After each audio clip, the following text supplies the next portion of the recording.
ساری قربانی اللہ دیکھ رہا تھا. زمین پر جو کچھ نبی کے ساتھ ہو رہا تھا وہ اللہ دیکھ رہا تھا. اللہ نے دیکھا نبی کے چچا کے انتقال ہونے کو, اللہ نے دیکھا نبی کے بیوی خدیجہ کے انتقال ہونے کو, اللہ نے دیکھا طائف والوں کے برتاؤ کو. اب نبی کو تسلی دینے کے لیے نہ والد موجود ہے, نہ بیوی موجود ہے, نہ چچا موجود ہے, نہ دادا عبد المطلب موجود ہے. اب تسلی دے تو کون دے, کیسے دے؟ آج کل دنیا میں ہم, میرے بیٹے کو کوئی تکلیف ہوتی ہے میں تسلی دیتا ہوں, اس بیٹے کی ماں تسلی دیتی ہے, رشتہ دار تسلی دیتے ہیں. اور دل بہلانے کے لیے ہمارے گھر میں کسی کا انتقال ہوتا ہے, دل بہلانے کے لیے ہم اسے کسی گاؤں لے کر جاتے ہیں, کسی رشتہ دار کے گھر لے کر جاتے ہیں, کبھی ماموں کے پاس لے کر جاتے ہیں تاکہ اس کا دل وہاں لگ جائے, کبھی ننیان نانی کے پاس لے کر جاتے ہیں تاکہ اس کا دل وہاں لگے. لیکن اللہ کا نبی وہ نبی تھا, وہ امام الانبیاء تھا, وہ تاجدار مدینہ تھا, وہ شافع محشر تھا, وہ ساقی کوثر تھا, وہ اللہ کا لاڈلا تھا, اللہ کا محبوب تھا. یہ سارے غم جب نبی کے دل میں اتر گئے, جب زیادہ غم نبی کے دل میں آیا, اس نبی کو تسلی دینے کے لیے اللہ نے دنیا کے کسی شہر کا انتخاب نہیں کیا, کسی ملک کا انتخاب نہیں کیا. اللہ تسلی دینے کے لیے معراج پہ بلایا, اپنی زیارت سے مالا مال کیا. یہ ہے اللہ کے نبی علیہ الصلوۃ والسلام کو معراج نصیب ہونے کا مقصد. درس ادھر نبی کو تسلی دینا تھا. اب کون تسلی دے گا؟ پیدا کرنے والا خالق تسلی دے گا. بلایا معراج پہ, کیسے بلایا؟ آج کل ہمارے نزدیک کوئی معزز مہمان ہوتا ہے, کسی کو ہم دعوت دیتے ہیں, دعوت دینے کے 3 طریقے. کسی کو ہم دعوت دیتے ہیں, دعوت دینے کے 3 طریقے. پہلا طریقہ پیغام بھیجتے ہیں, بولتے ہیں یہاں سے پیغام. آج موبائل کا دور چل رہا ہے, فون کر کے کہتے ہیں آؤ میرے پاس, میرے یہاں مہمان نوازی ہوگی, آؤ میرے گھر میں عقیقے کی دعوت ہے, ولیمے کی دعوت ہے, نکاح کی مجلس ہے. ایک پیغام دینے کا طریقہ, ایک پیغام دے کر دعوت دی جاتی ہے. بذریعے فون پیغام دیا جاتا ہے, بذریعے خط پیغام دیا جاتا ہے, بذریعے پیغام دینے ای میل کے ذریعے سے پیغام دیا جاتا ہے. ایک طریقہ تو یہ ہے پیغام دینے کا, دعوت دینے کا, پیغام دینا, بس فون کر کے دعوت دے دینا. اور دوسرا, مہمان تھوڑا اچھا ہے, مہمان تھوڑا اچھا ہے, فون نہیں کیا جاتا. کیا کہتے ہیں پیغام؟ بھائی آپ اپنے گھر رہو, میری کار ہے, ڈرائیور ہے, میرا ڈرائیور میری کار لے کر آپ کے گھر آئے گا, آپ کے مقام پر آئے گا, اس کار میں سوار ہو کر میرے پاس آنا. یہ دوسرے کیٹیگری کا مہمان. پہلے مہمان سے تھوڑا اچھا مہمان, پہلے مہمان کو بولتے ہیں فون کر کے آ جاؤ. اب وہ کیسے آئے گا؟ وہ اپنی گاڑی میں آئے گا, وہ اپنا پیسہ خرچ کر کے آئے گا. اور دوسرا مہمان کون؟ ہم کار بھیجتے ہیں, ڈرائیور بھیج کر آؤ بھی آؤ ہماری کار میں آنا. نہیں, اس سے بھی بڑا مہمان ہے. اور اسے کیسے بلاتے ہیں؟ ارے بھائی آپ اپنے گھر رہو, میں خود میری گاڑی لے کر آؤں گا آپ کو بلانے کے لیے, میں آؤں گا خود آپ کے پاس. اب اللہ کے نبی علیہ الصلوۃ والسلام مہمان ہے اللہ کے. اب اللہ مہمان نوازی کرنے کے لیے بیٹھا ہے, اللہ میزبان ہے, میرا نبی مہمان ہے, معراج پہ بلا رہا ہے اللہ. تو اللہ نے کیا پیغام نہیں بھیجا؟ اللہ نے نہیں کہا اللہ کے نبی سے آ جاؤ, نہیں. کیا کیا کہ اللہ کے نبی علیہ الصلوۃ والسلام کو معراج پہ بلانے کے لیے اللہ نے جنت کی بہترین سواری بھیجا, جسے براق کہتے ہیں. بہترین سواری, دنیا کے کسی انسان اسے کبھی استعمال نہیں کیا, کوئی نبی اس سواری کو زندگی میں کبھی استعمال نہیں کیا. حضرت آدم کے لیے وہ سواری اللہ نے کبھی نہیں بھیجی, حضرت موسیٰ و عیسیٰ کے لیے وہ سواری کبھی نہیں بھیجا, داؤد کے لیے وہ سواری نہیں, سلیمان علیہ السلام حالانکہ بادشاہ تھے دنیا کے, ہواؤں پر ان کی حکومت چلا کرتی تھی, جنت پر ان کی حکومت چلا کرتی تھی, لیکن براق کی سواری اللہ کے نبی علیہ السلام کے علاوہ سلیمان کو بھی اللہ نے نہیں دی. سب سے قیمتی سواری جو دنیا میں کسی جگہ ملتی نہیں, وہ جنت کی سواری تھی. جنت سے اعلیٰ درجے کی سواری معراج کے لیے اللہ نے زمین پہ بھیجا. تو کیسا مہمان تھا میرا نبی, اعلیٰ درجے کی سواری. صرف براق بھیج دیتے کافی تھا, براق سے اللہ کہہ دیتے جاؤ جا کر نبی کو لے کر آنا. نہیں, اعلیٰ درجے کا نبی ہے, سارے نبیوں کا امام بننے والا ہے, سب سے اعلیٰ و مقام رکھنے والا ہے یہ میرا محبوب.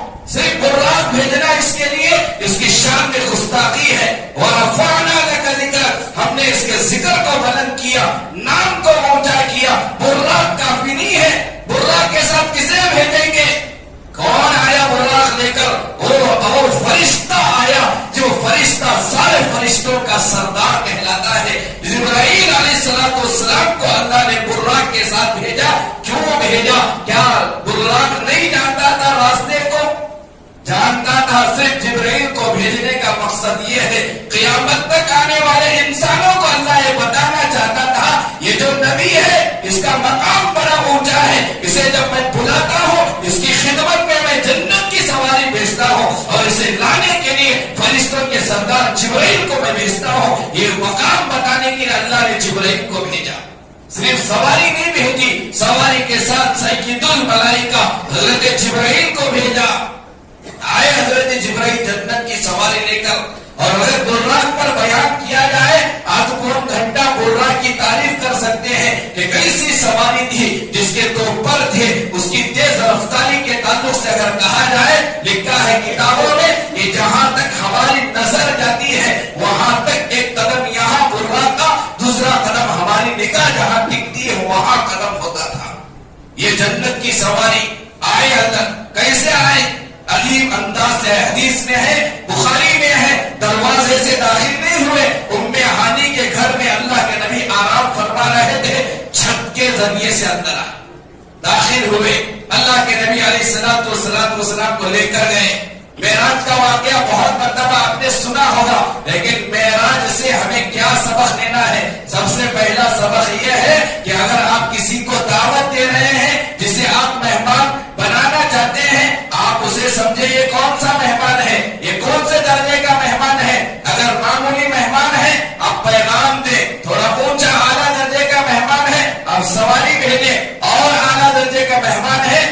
معراج کا واقعہ ہمیں سبق یہ دیتا ہے خود لانے کے لیے جائیں، خود جا کر لے کر آئیں، یہ ایک سبق ملتا ہے۔ اور دوسرا سبق یہ ملا کہ اللہ کے نبی علیہ السلام کو معراج شروع میں نصیب نہیں ہوئی، مصیبتوں کے بعد نصیب ہوئی۔ حضرت خدیجہ کے انتقال کے بعد، ابو طالب کے انتقال کے بعد، عبد المطلب کے انتقال کے بعد، طائف کی مصیبتوں کے بعد، طائف کی قربانیوں کے بعد نصیب ہوئی۔ نبی علیہ السلام کے معراج کے واقعے سے اللہ ہمیں یہ سبق دینا چاہتا ہے کہ دنیا میں تم پر بھی حالات آئیں گے، مصیبتیں آئیں گے، جس طرح نبی پر مصیبتیں آئی، مصیبتوں کو جھیل کر نبی نے صبر کیا۔ اگر تمہارے اوپر حالات آنے پر اگر تم بھی صبر کا دامن ہاتھ میں پکڑے رکھو گے تو نبی کو جس طرح معراج کے ذریعے سے ہم نے تسلی دی، اسی طرح تمہیں بھی تسلی کے سامان ہم مہیا کرتے ہیں، تمہارے زندگی میں بھی آسانیاں آتی ہیں۔ اور تیسرا سبق معراج سے ہمیں یہ ملتا ہے مصیبت ہمیشہ باقی رہنے والی نہیں ہے، مصیبت آ کر چلے جائے گی، مصیبت کے بعد آسانیاں ہی آسانیاں ہیں۔ یہ معراج سے ہمیں سبق ملتا ہے۔ الغرض عزیزان گرامی، اللہ کے نبی کو جب جبرائیل لے کر جانے لگے کہ روایت میں آتا ہے، حدیث میں آتا ہے، ایک مقام پر اللہ کے نبی کو حضرت جبرائیل رکایا، اتارا نیچے براق سے اور اتار کر کہا یہاں نماز پڑھو۔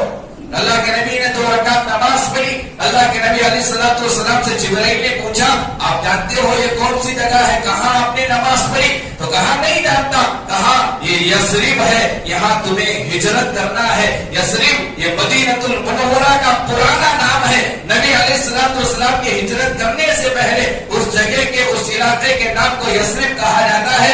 اللہ کے نبی معراج کے موقع پر مدینے کے اندر 2 رکعت نماز پڑھ کر اپنے آگے کا سفر طے کیا۔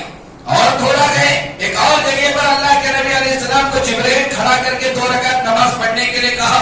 جبرائیل کے کہنے پر نبی نے نماز پڑھی۔ پھر جبرائیل نے پوچھا جانتے ہو آپ نے نماز کہاں پڑھی؟ کہا نہیں جانتا۔ تو حضرت جبرائیل نے کہا اس مقام پر آپ نے نماز پڑھی، یہ وہ مقام ہے جس جگہ حضرت موسیٰ علیہ السلام کھڑے ہو کر اللہ سے بات کرتے تھے، جس جگہ حضرت موسیٰ کوہ طور پر نبی کو 2 رکعت نماز پڑھنے کے لیے جبرائیل نے کہا۔ پھر آگے بڑھے ایک اور جگہ پر اللہ کے نبی علیہ السلام کو نماز پڑھنے کے لیے کہا، وہاں نماز پڑھی۔ پھر پوچھا کس جگہ نماز پڑھے جانتے ہو؟ کہا نہیں جانتا۔ حضرت جبرائیل نے کہا یہ مسکن شعیب ہے، یہ حضرت شعیب علیہ السلام جو نبی گزرے ہیں وہ ان کا یہاں ٹھکانہ تھا، وہ یہاں رہا کرتے تھے۔ حضرت شعیب علیہ السلام کے گھر میں 2 رکعت نماز پڑھوا کر پھر آگے لے کر گئے۔ ایک اور جگہ پر اللہ کے نبی علیہ السلام کو نماز پڑھنے کے لیے کہا۔ نماز سے فراغت کے بعد جبرائیل نے کہا یہ آپ نے جو نماز پڑھی یہ وہ جگہ ہے جہاں پر حضرت عیسیٰ علیہ السلام کی ولادت ہوئی۔ مختلف جگہوں پر نماز پڑھتے ہوئے اللہ کے نبی معراج پہ گئے۔ اب ہمیں کیا ملا اس سے؟ اگر کسی جگہ آپ جائیں تفریح کے لیے، گھومنے کے لیے، مقامات مقدس جگہ ہیں، آپ وہاں جا کر نماز پڑھیں۔ نماز پڑھے دیکھ کر سیلفی لینا نہ لے، نماز پڑھنے کا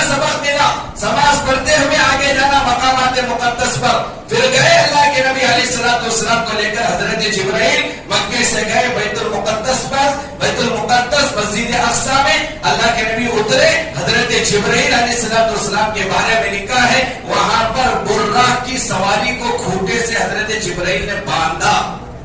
اب سوال یہ پیدا ہوتا ہے, عقل یہ کہتی ہے اس سواری کو چرانے والا چور دنیا میں کبھی پیدا ہو سکتا کیا؟ کون سی سواری؟ جنت کی سواری. اسے کون چرا سکتا؟ چرانے کی نہ طاقت نہ ہمت, چرا ہی نہیں سکتا. پھر جبرائیل کیوں باندھا؟ باندھنے کی وجہ کیا بنی؟ علماء نے لکھا ہے وہاں باندھنے کا مقصد یہ نہیں تھا کہ اس براق کو چرایا جائے گا, کوئی لے کر بھاگ جائے گا, نہیں, بلکہ قیامت تک آنے والے بندوں کو, انسانوں کو یہ سبق دینا تھا کہ بھروسہ کرنے سے پہلے اسباب اختیار کرو.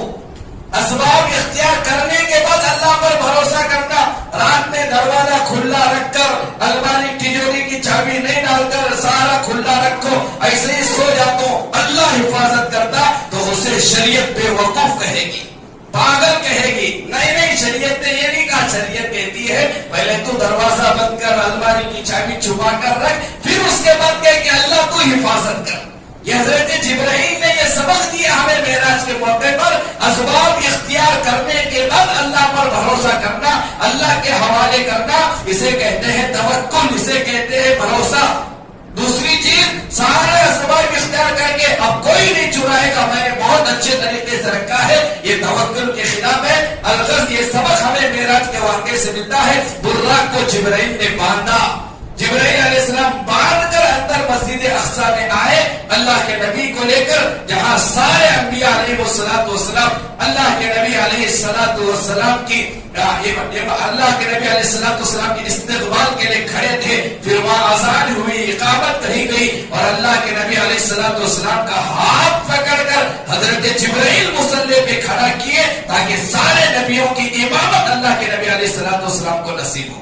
حضرت آدم مقتدی, موسیٰ, عیسیٰ, سارے انبیاء مقتدی ہیں اور امام اللہ کے نبی ہے. اسی لیے میرے نبی کو امام الانبیاء کہا جاتا ہے. وقت ہو گیا, آئندہ جمعہ بولنے کے لیے ٹائم نہیں ہے. الغرض بتانا یہ ہے, آخری سبق مجھے آپ کو یہ دینا ہے. یہ سارا جو منظر ہوا اللہ کے نبی کا مسجد حرام سے نکل کر مسجد اقصی جانا, مسجد اقصی سے ساتوں آسمان کی سیر, پھر جنت کی سیر, جہنم کی سیر, پھر اللہ تعالیٰ سے بات چیت, پھر واپس آنا, مسجد اقصی آنا, پھر وہاں سے براق کے ذریعے سے مسجد حرام آنا, یہ رات کے کچھ تھوڑے حصے میں ہوا.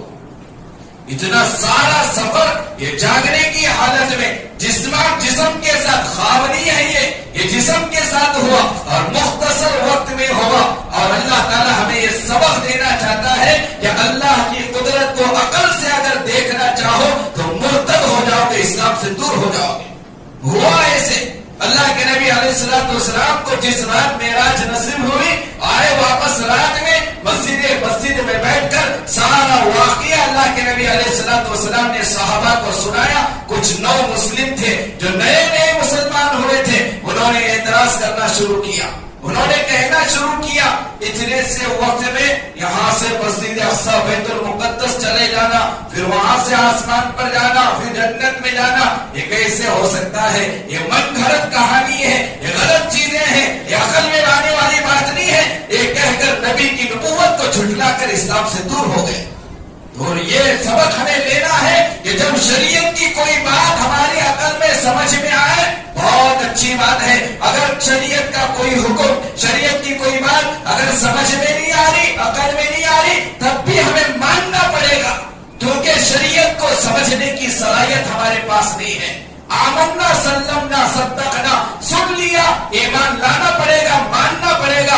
عقل میں اسے سوچنا, غور کرنا, بات سمجھ میں آئے لینا, بات سمجھ میں نہیں آئے تو کہہ دینا کہ یہ غلط ہے, اس طرح کرنے سے اسلام سے نکلنے کا اندیشہ ہے. تو یہ قرآن میں تھوڑے وقت میں اللہ کے نبی کو جو معراج نصیب ہوئی, یہ بات عقل میں سمجھ میں آنے والی نہیں, لیکن ماننا پڑے گا کیونکہ کرنے والی ذات اللہ کی ہے.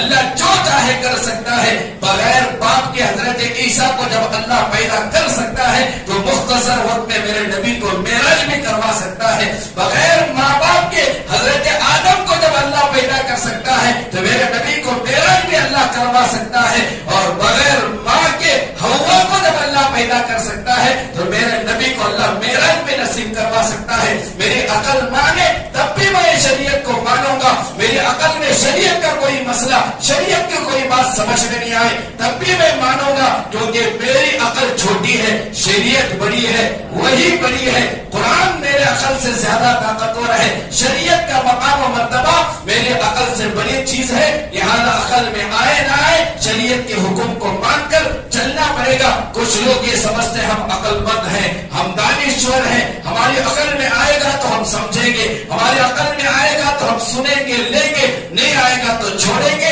اگر اس طرح کرنا شروع کریں گے تو اسلام سے دور ہونا پڑے گا۔ بعض چیزیں عقل میں آنے والی نہیں، کیونکہ عقل سے زیادہ مقام و مرتبہ وحی کا ہے، قرآن کا ہے۔ تو معراج کے سفر سے یہ سبق ہمیں ملتا ہے، عقل میں بات آئے مان لے، نہ آئے چھوڑے۔ ابو جہل کو موقع ملا، ابو جہل جانتا تھا جگری دوست ہے حضرت ابو بکر اللہ کے نبی کے، تو ابو جہل نے سنا کہ اللہ کے نبی کو معراج نصیب ہوئی، ایسا ایسا سب کچھ ہوا۔ اس دن صبح میں حضرت ابو بکر موجود نہیں تھے، ابو بکر سفر میں تھے۔ ابو جہل کو موقع ملا، اب میں ان کی دوستی کو توڑوں گا، اب انہیں میں جدا کروں گا، اب میں ابو بکر سے کہوں گا تیرا دوست پگلا گیا ہے، دیوانہ ہو گیا ہے، اتنے تھوڑے وقت میں رات میں وہاں گیا، وہاں سے وہاں گیا، پھر آیا، یہ کیسے ہو سکتا ہے ممکن؟ میں ابو جہل نے سوچا جا کر ابو بکر کو سمجھاؤں گا۔ حضرت ابو بکر آئے، ابو جہل گیا اور جا کر کہا اس نے ساری باتیں کہ تیرے دوست نے جو نبوت کا دعویٰ کیا محمد، اور وہ رات گیا یہاں سے بیت المقدس گیا، پھر وہاں سے آسمانوں پہ گیا، ایسا ایسا دعویٰ کر رہا ہے، کیا تم مانے گا؟ حضرت ابو بکر سے پوچھے ابو جہل نے، کیا تم مانے گا؟ حضرت ابو بکر نے کہا کون دعویٰ کیا؟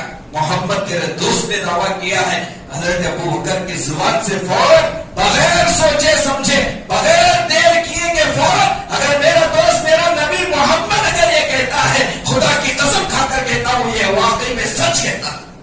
اسی دن حضرت ابو بکر کو صدیق کا لقب ملا، سچا صدیق کا لقب جو ملا یہ معراج کے واقعے کی بغیر سوچے بغیر تحقیق کیے۔ حضرت ابو بکر نے ابو جہل سے یوں نہیں کہا جا کر پوچھوں گا، سوچوں گا، دیکھوں گا، پھر بعد میں کہوں، نہیں، نبوت محمد نے کہا واقعی سچا ہے، صحیح کہتا ہے، یہ واقعہ نصیب ہوا ہوگا۔ فوراً اقرار کیا حضرت ابو بکر، اللہ تعالیٰ نے فوراً انہیں لقب سے نوازا، صدیق کا لقب ملا۔